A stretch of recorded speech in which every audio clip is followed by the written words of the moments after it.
Hello and welcome back to the colourful surrounds of House Fialen. If you wonder why we're starting here again, well, I'm kind of underlining the fact that I have been doing my best to make the good use of these buffs once we've qualified for them.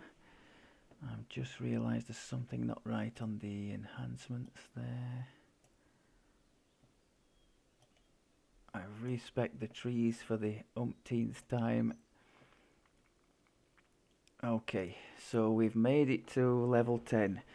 I'm going to start with an apology for the sad capitulation that was the last one.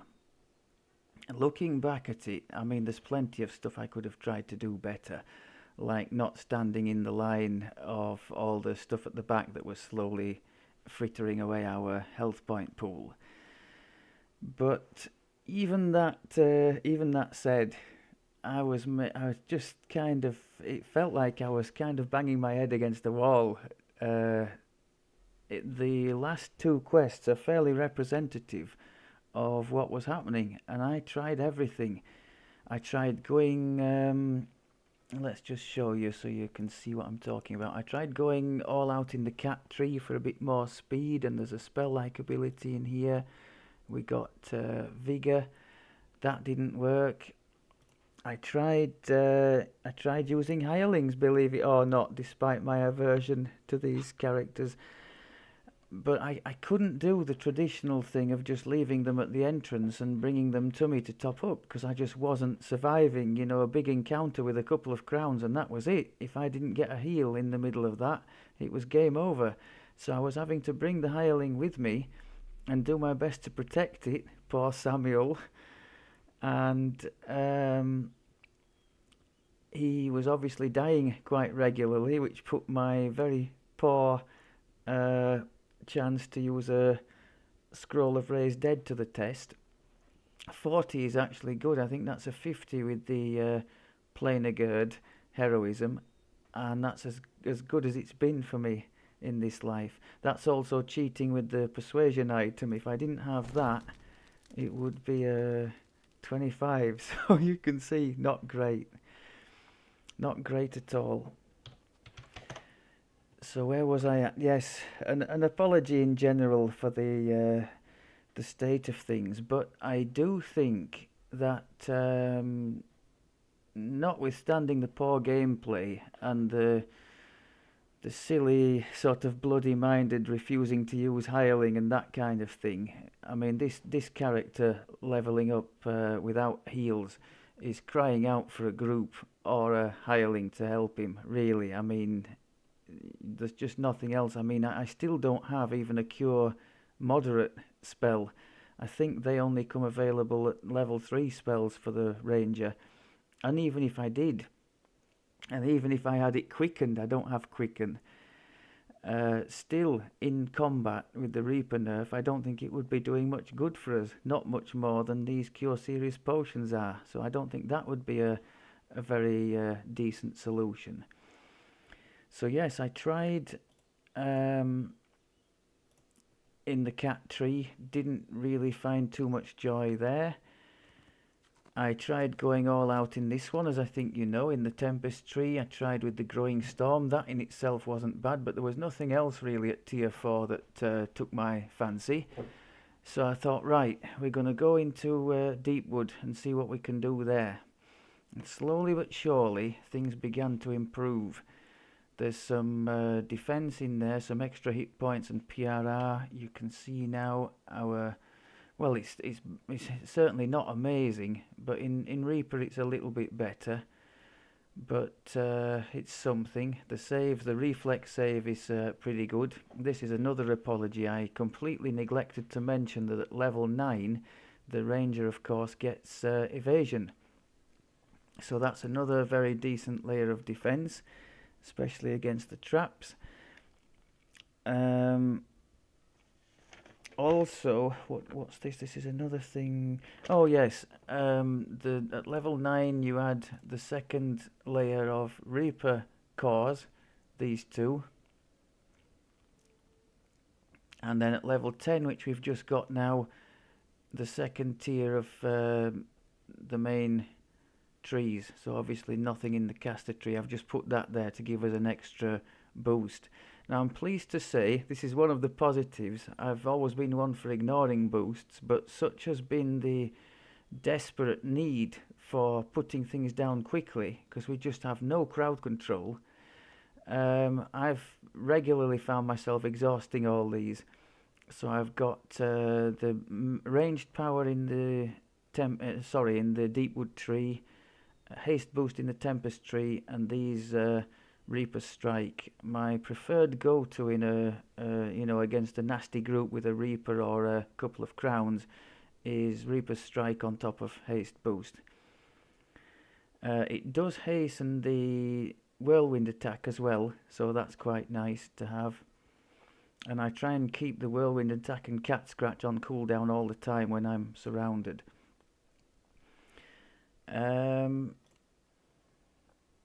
Otherwise, on the subject of crowd control, against a nasty single target, like let's say those Kopru in the Forbidden Temple, we've just been through the dinosaur, the Isle of Dread area, and we struggled, but we made it. We made it with the hireling. There were some really laborious moments, with hireling dying, bringing him back. There was one in the very first quest, the one with the the Aquamancers at the end on the ship. My goodness me, I got totaled in that one. I managed somehow to use the gibbers, and with my pathetically low raised dead chance, I managed to get Samuel to come back to raise me to. It was half an hour later that quest got finished. Just ridiculous, I'm telling you. But we've made it here to 10. Let me just take a moment while we're on the subject of hireling. I mean, I should be grateful because without him, I don't know how I would have managed. I think I could have put it down to elite or even to hard level. And on hard, I think I would have stomped through everything. But you feel quite embarrassed, like almost ashamed, because in my position, I'm obviously used to stomping through content on casters, and I have no real appreciation for the struggles of some of the classes, other than the ranged.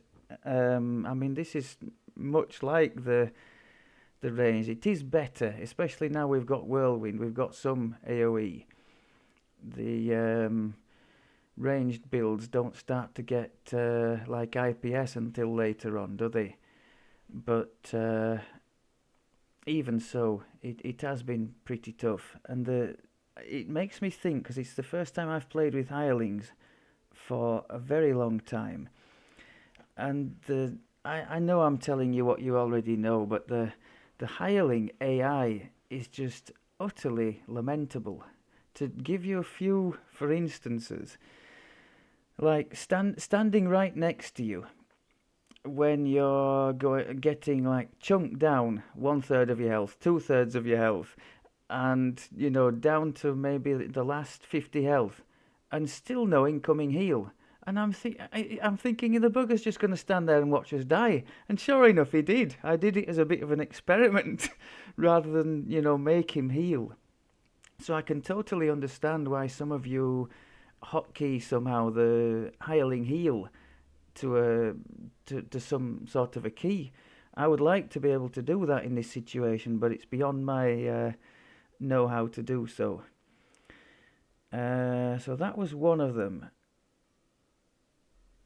Oh, another favourite is not interacting with an object when they're literally right next to it, and you get this silly message, oh, so-and-so thing is out of the character's range.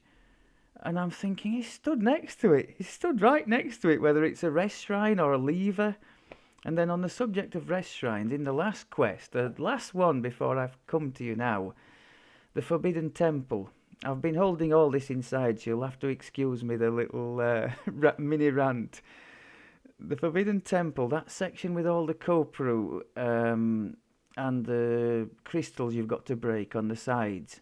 Each crystal has a Kopru boss kind of standing near it. And then there's a shrine at the end, isn't there?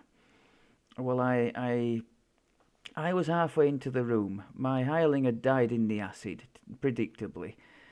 I clicked on the shrine away to the south, requesting it to go to be rezzed. It went and rezzed and immediately stepped back into the acid. I just thought, no. I mean, can't they just have some sort of AI that says, oh no, that could be harmful, I'll stop here.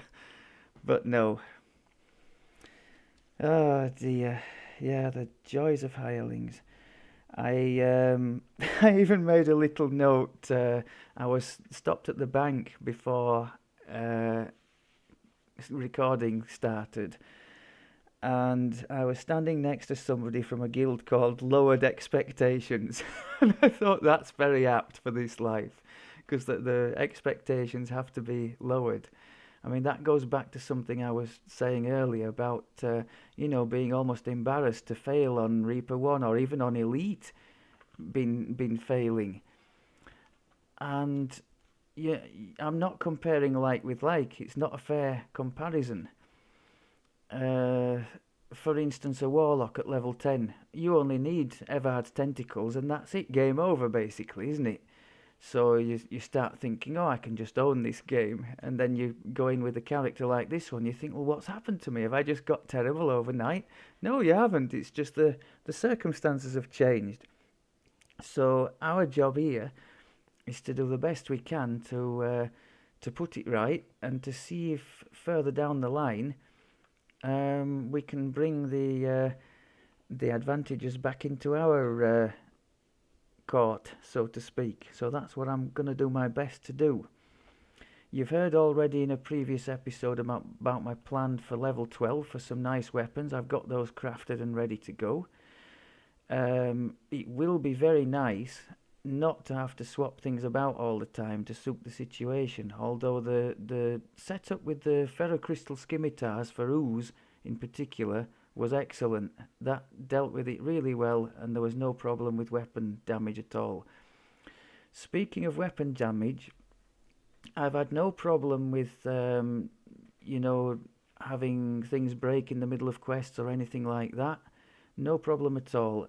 Just once towards the end of the dread chain, I did the whole chain without repairing or anything, and the main hand weapon did go below 50% and start telling me weapon worn.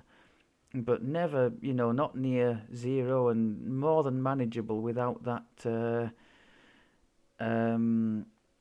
Fey Dark strategy we were using for the previous lives. We went into Fey Dark, didn't we? And we took the illusory weaponry to stop the wear on the weapon. I think quite some of that is because we're not striking through all the time. So maybe once we get the tier 5 Dance of Death and we're doing a lot more strike through, perhaps we're going to notice an upping in the wear rate then. We'll have to keep an eye on that. But up to press, it's been more than manageable, so that's been pleasing. One of the factors that has not helped our cause defensively has been I haven't had blur. Not since the little bottle of smoke in the trinket slot. So that's been a big miss, but that is rectified here on one of our items. We've got ghostly on the cloak, so no need anymore to keep swapping trinkets whenever we see a Reaper. That's a real godsend, really nice. We've got the 3-piece Silent Avenger set from Ravenloft now. And this blurry as well, but a super nice item for our build decks and quality decks.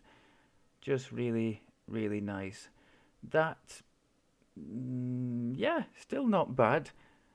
I mean, the sneak attack thing, we're not getting too much, but now we have this third core in Deepwood.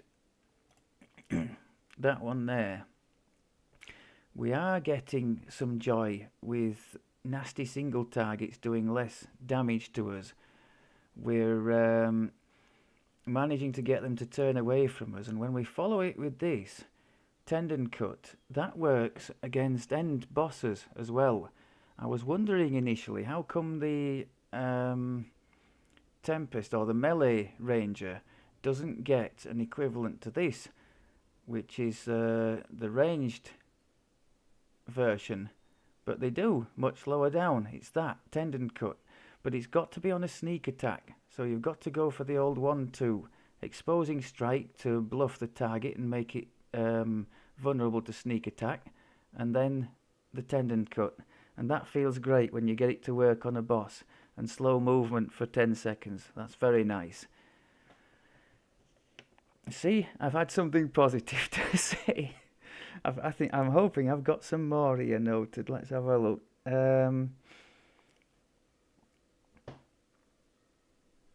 Yeah, another thing on the lack of healing. I'm sorry to bang on about this, but I think one of the reasons it's hit me so hard is that in the monk life, which was the last melee life we did on purple, we had some nice options there with the finishing moves to use as a healing, and then there's one of the tier 5s that one of you kindly pointed out to me gives a massive heal. So we were really in a good position there and not needing to mess about with hirelings and that kind of thing. So this, I mean, this is about as tough as it gets healing wise. I know there are certain other classes like Warlock and Rogue that get nothing until Epic, but Warlock cheats with a ton of temp hit points depending on which trees you go into. Plus they're amazing at UMD, as is the Rogue, so heal scrolls from level 9 are totally an option, whereas we just don't have that option. Our UMD, as you can see, we're struggling, so it really has been rough on that score.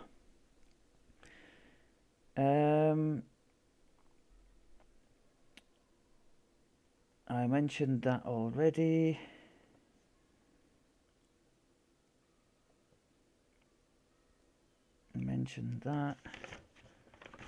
Okay, we're on to the second page.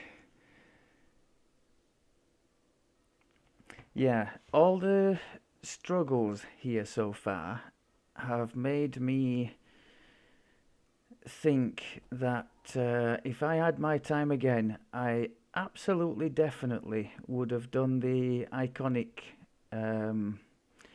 ranger and saved myself the pain of those early levels. I mean, an iconic would have had access to tier 5 immediately, so they would have had some decent AoE.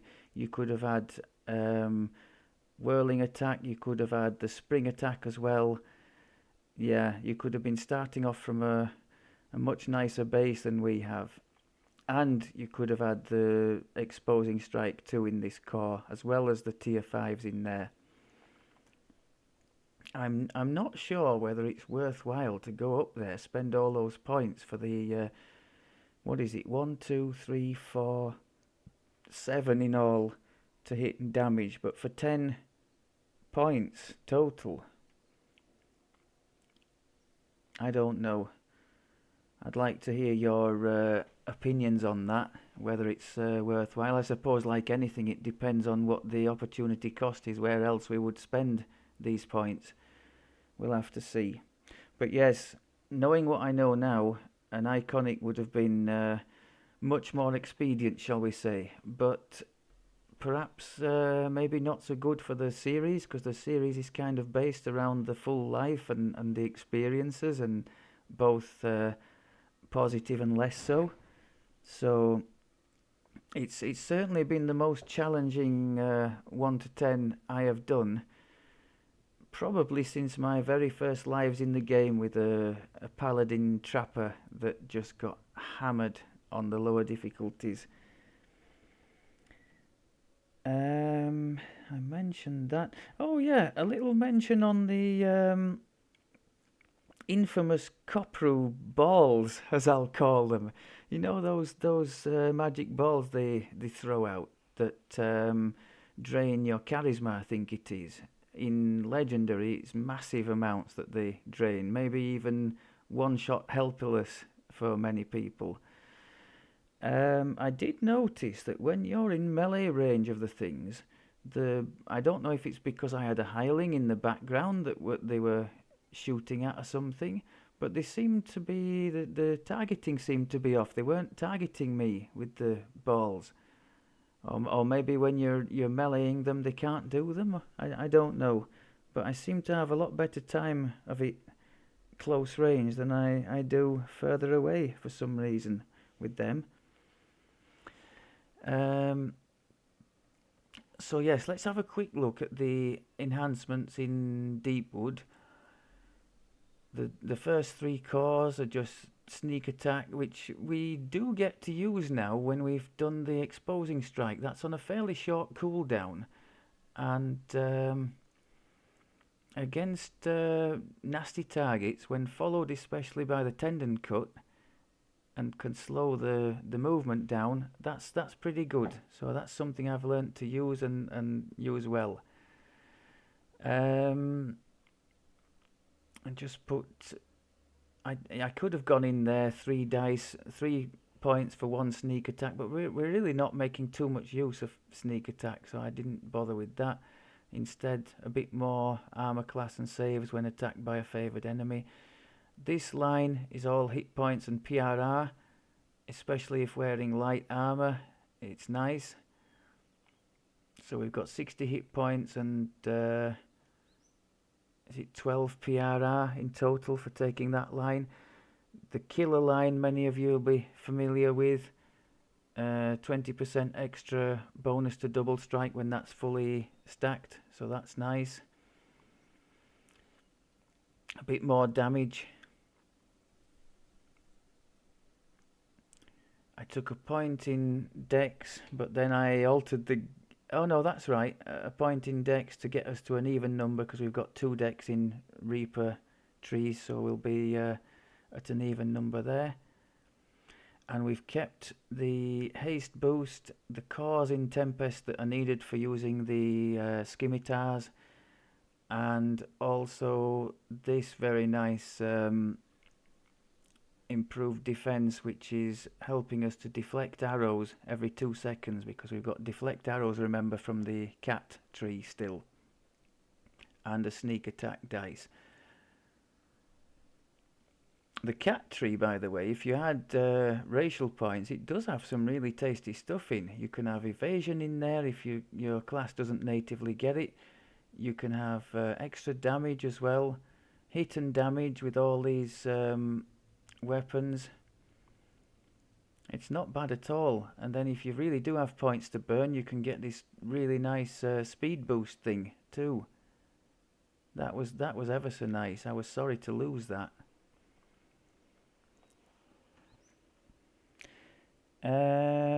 What else? Enhancements is covered. The gear, let's just go over the gear just quickly. That's the same. I dumped the Master's Gift goggles because staying alive is a priority, so doing the most damage possible, and that is, as far as I'm concerned, one of the best items we could have slotted to do the best damage we can. Double strike and deadly. That's from the Temple of Elemental Evil.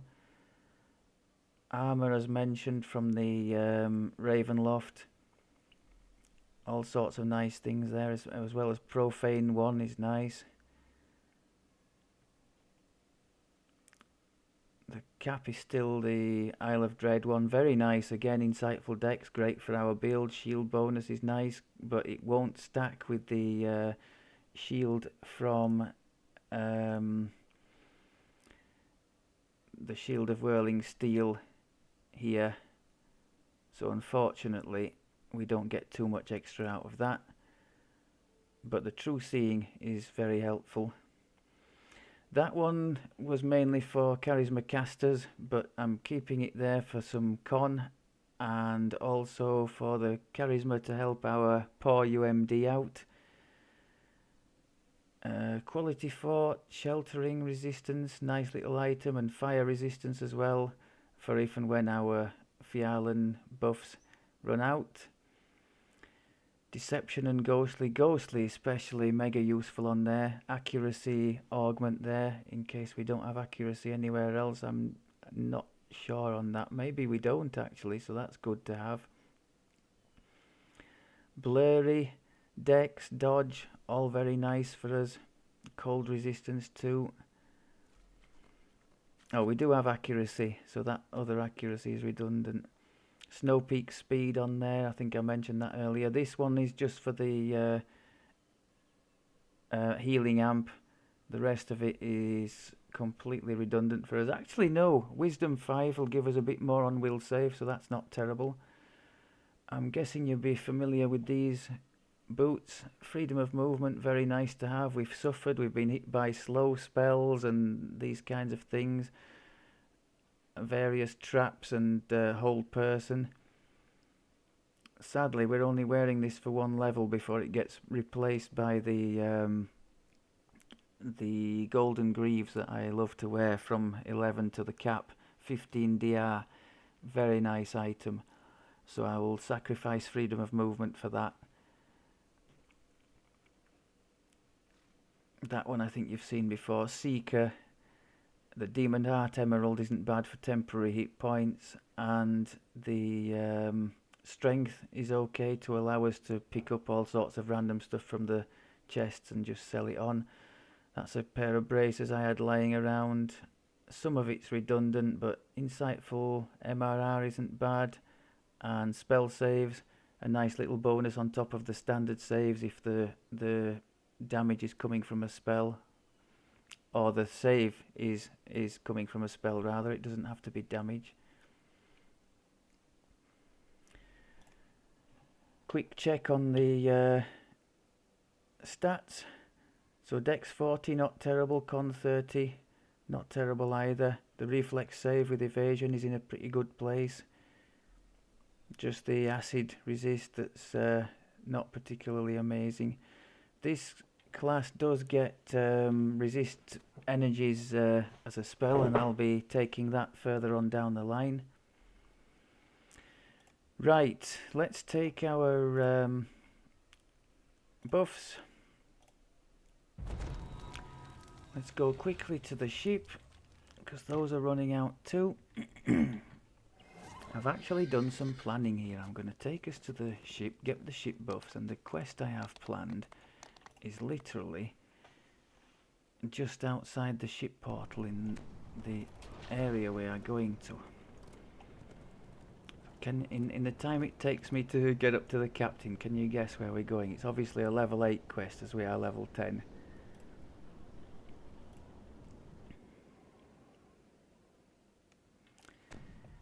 Okay, here we are. I tried to pick one not too daunting. There is quite some lag today, so I hope it's not going to hurt us too badly. I know, I said that like it sometimes isn't laggy. Well, let's just say it's sometimes worse laggy than others. We are going to bring Samuel out, and he is going to have to come with us. He's not going to be left at the gate. Oh, I don't need jump, do I? No, I've got the Fiarlan buffs. So with the Fiarlan buffs, you see we've got a nice line of energy resists.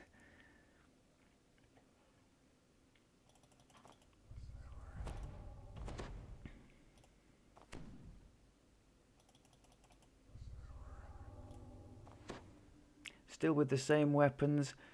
If you missed the episode when I talked about the weapons, as far as I can make out, since a very recent update, everything from 1 to 10 has the same 1 die damage, or mostly everything. So I don't see any point trying to upgrade these, especially as keen weapons are difficult to come by. So I'm going to wait until 12 when we get the feat, improved critical slashing. So that opens up all sorts of other weapon options for us, and I've got some crafted by my main character ready to go, and hopefully they will help us along our way, at least help me not have to swap over so often. I've gone for Metaline to bypass metal damage reduction, Everbright so we don't get smashed by rust monsters and ooze, and the extra slot I've gone for wounding, which I think reduces con on a hit, on a critical hit, which we will be doing reasonably often with our weapons. So we'll hit the boost straight away. That's the two I favour most. Get the AoEs in, the whirlwind and the cat scratch. Try and keep them away from Samuel. There's a crown there. You can see the whirlwind does benefit from the haste.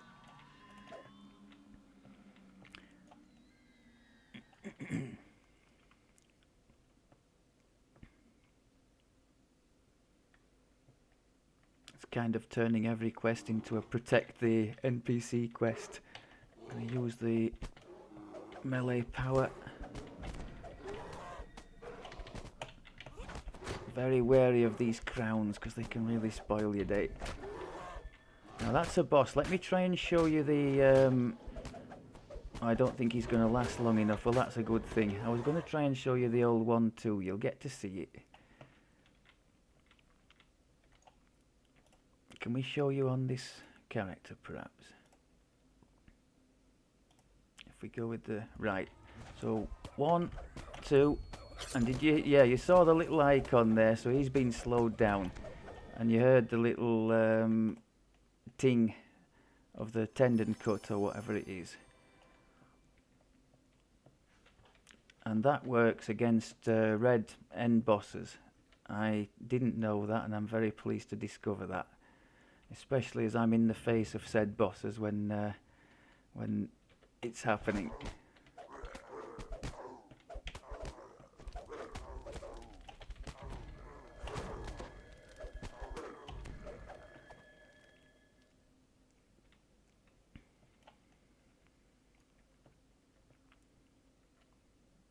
The gates of Tharashk Arena loom ahead, guarded by a well-groomed bugbear and a host of trollish enforcers. I think poor Samuel's having a bit of trouble keeping up here.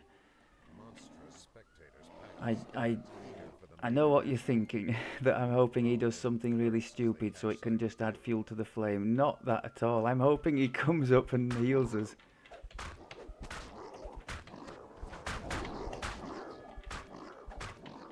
I'd love to know the sort of mechanic there, because if they don't, you know, like there, I was taking damage and he hasn't done anything about it. I'm gonna have to tell him to top me up now.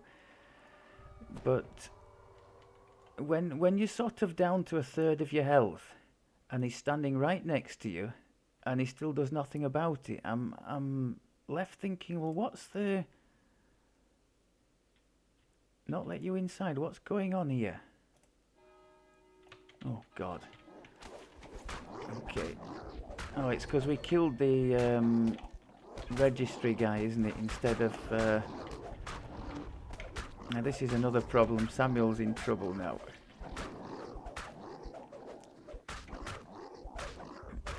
See, we're not exactly carving things to pieces here, are we? Now what? Are you going to let us in now? Okay. I only killed him as an example. I mean, come on, help me out. So we're gonna bluff the...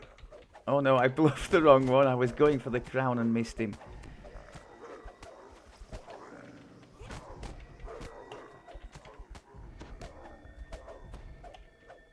That, if you don't know, that yellow symbol above the head indicates the use of this exposing strike. Gives you about 4 or 5 seconds of sneak attack chances. I think there was a nice bit of lag there.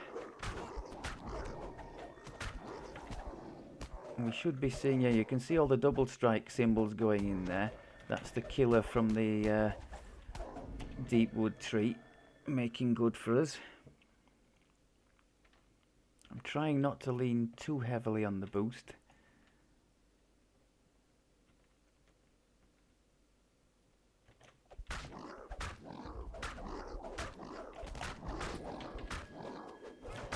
Doing my best to block the corridor so Samuel doesn't get picked on.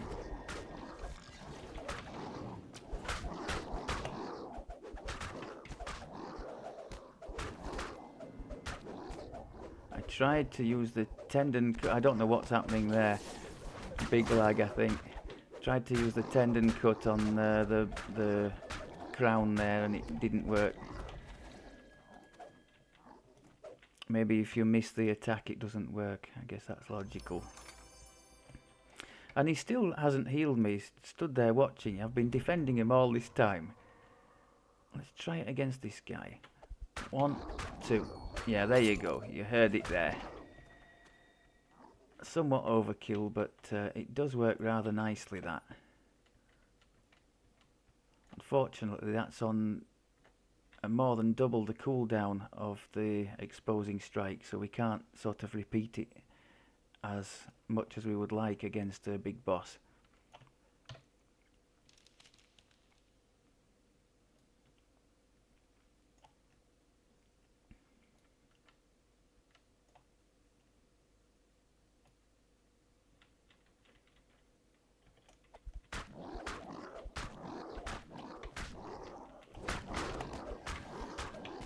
You're not seeing the best of us here because I'm saving the boosts for the end fights.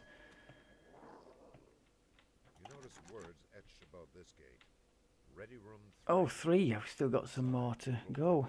Well, will you please give me a heal? I don't think... Has he given me 1 heal so far? Am I just being a bit overly demanding? Go for the crown again. Missed him.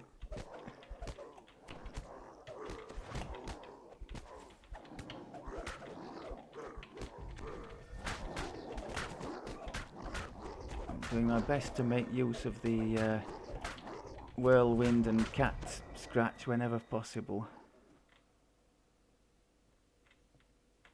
for our AoE. Above this gate.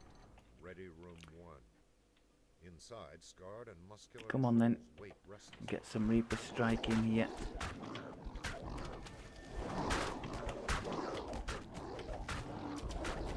See, we're not meant to really be in there surrounded that weak very quickly. Look at that, got hammered, could even die here. He did heal us there, let's fair play. If he hadn't have done, I think we were gonna die. It's a bit silly. I got myself into a silly situation in the middle of all these things. It's not meant to be in the middle of all the melee.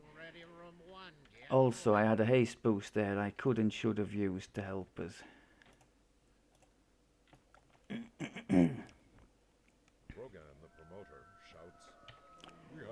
Yeah, we're reasonably fragile, aren't we?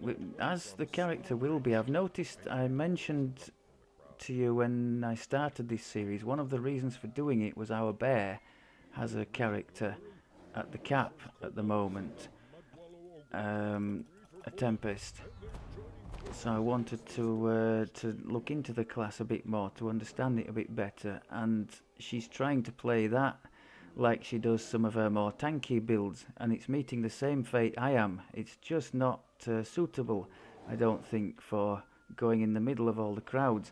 It seems to me to be better at sort of sniping round the sides, which is why I think the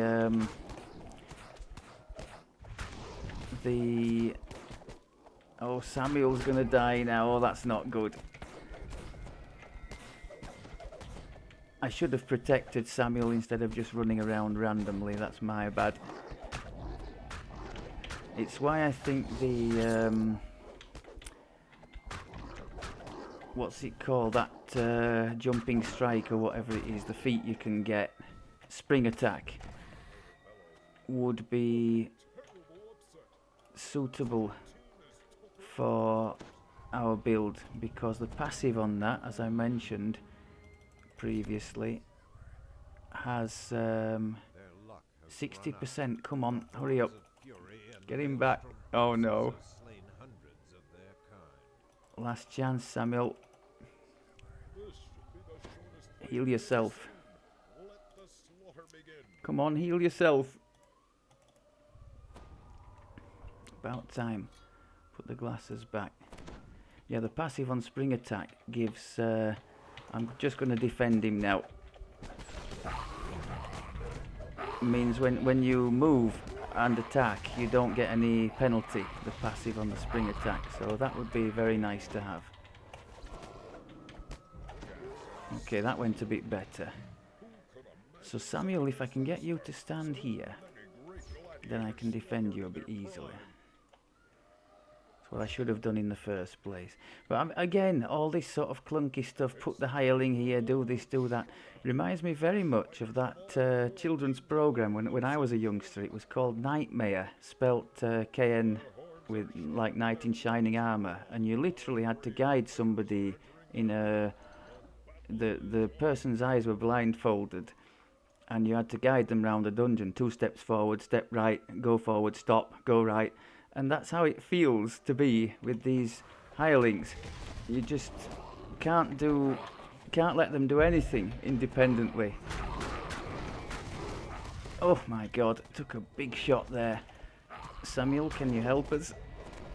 He did. Hey, fair play, he helped.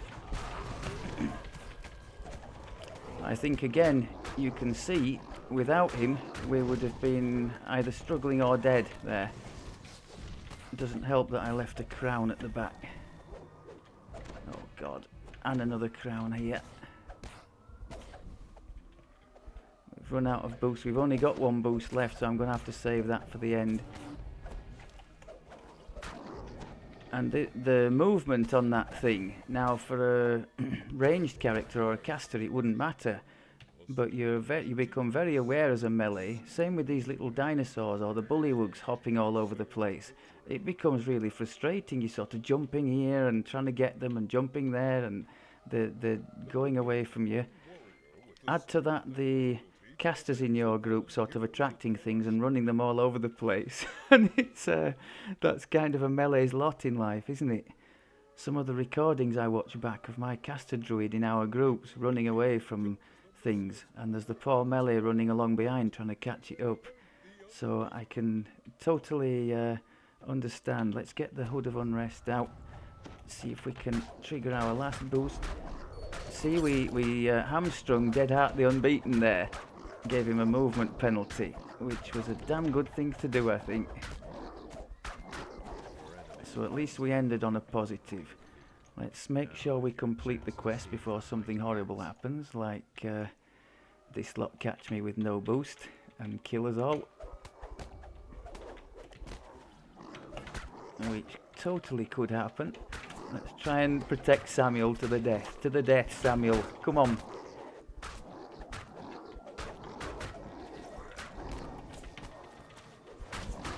Circles tightening alarmingly.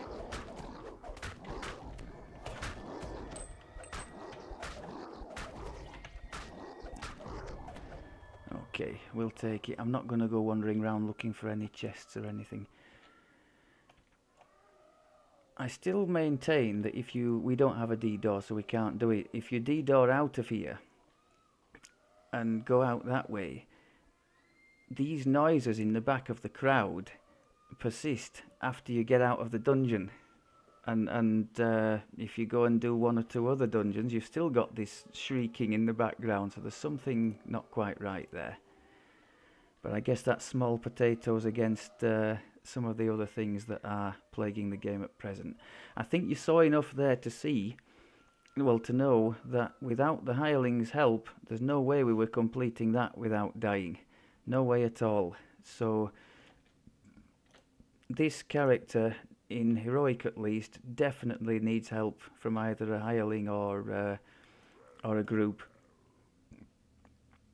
I think we've seen already enough to see that it's reasonably decent on single target. I mean, the thing that showed me that more than anything else was the Kratos in the Snitch. I've had awful trouble with that on casters in the past when levelling. And into the early epic. I guess we'll see how we go on against him then, because I'm sure we'll do the Snitch in early epic again. See how we go on there. That'll be kind of a barometer of where he's at, because he's supposed to be a big single target damage dealer, isn't he? So I'm hoping we see more signs of that in the future. I have seen 1 or 2 scimitars drop, by the way, in rewards lists and things, so they do drop. You've just got to be patient. The 2 I found for crafting were on the auction house, but, you know, for a few thousand platinum, nothing extortionate. each one with a red slot, so I took advantage of that to add a damaging elemental augment that I had lying around. And we'll see on reaching level 12 how we can go on with those. I'm hoping for pretty decent results. I guess time will tell. Right, way too much waffle, I'm afraid, in this one. I had a load of stuff I wanted to get off my chest. Too long didn't listen. I waited far too much time messing about with nerfed cure serious potions and various other ineffective attempts to stay hiling free when I should have just taken the medicine and sent a grovelling letter to Samuel to come and help us out of the self-made hole.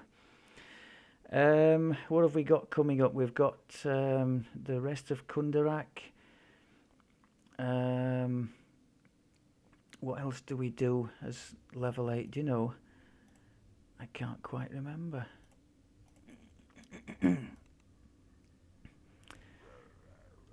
We're definitely not doing the Slave Lords, that's for sure. Oh, Temple of Evil, yeah. I like to do... Oh, God, that will be a test, won't it? Even with Samuel. Oh, Temple of Evil Part 1 and 2, that's going to be a huge test. And no DDO for the... to cheese the cube thing in the water rooms. Oh, my goodness. Yeah, that's going to be something. I could... We're a bit over level, aren't we, for the Delira's Tomb? So maybe not that. But definitely Temple of Evil 1 and 2 I like to do.